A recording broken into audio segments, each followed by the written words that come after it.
My book is primarily about my sister Dottie and I and what happened in our childhood. Most of the book is factual. The character in the book, Tasha, is actually my sister Dottie. The character Jen in the book is really me. My sister Dottie and I both suffered emotional and sexual abuse. We were abused by our mother. My mother did really horrible things growing up. She would take cats and kittens and drown them in our bathtub. She would make me hold the kittens underwater until they drowned. My mother did this because she was mentally ill. It made me feel sick. My mother was very sexually abusive. Growing up, my mom would call me into the bathroom. She would want me to wash her back. She would play with herself sexually. I was very confused and mortified. When I was around 12 years old, my mother introduced me to a man in his mid-20s. My mother insisted that I should have sex with this man. I had sex with this guy 5 days a week for 2 years.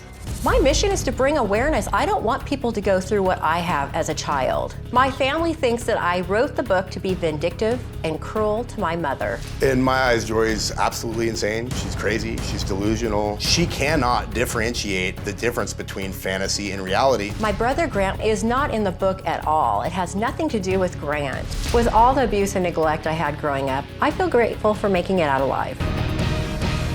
I'm trying to find out what we're talking about here. Are we talking about things that happened or things that you say you made up? Because you say you made up some of this for sensationalism.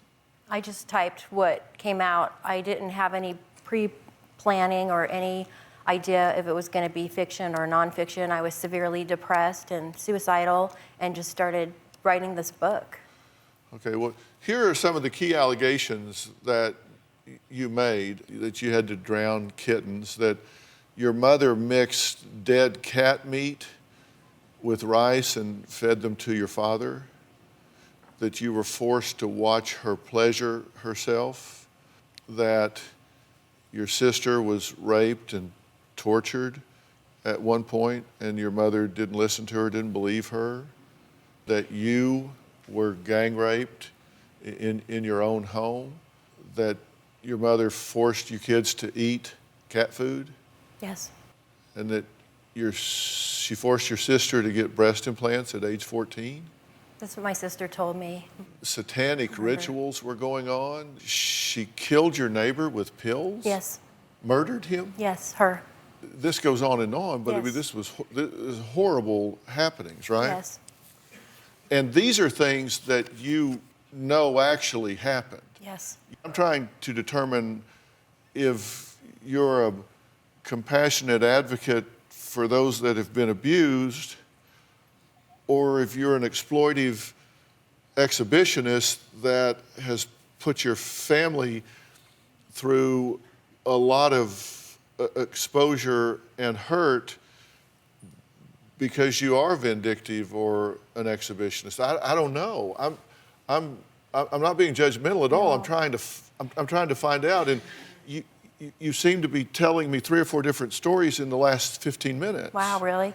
I don't think there's a person in this audience who would spend their life savings to write a book, gain 30 pounds, and go in financial debt, and then destroy their family and lose all their friends and loved ones to do something like this.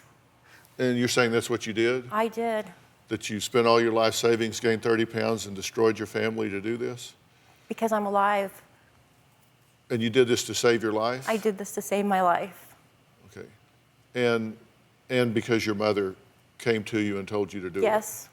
How do you feel about the fact that your brother says it's absolute lie? That's my brother. In fairness to him, he wasn't there for a lot of this, No, right? he was not. He's younger. He has a different father. He's 7 or 8 years younger. But how could he know? He wasn't even there. No, he wasn't even there.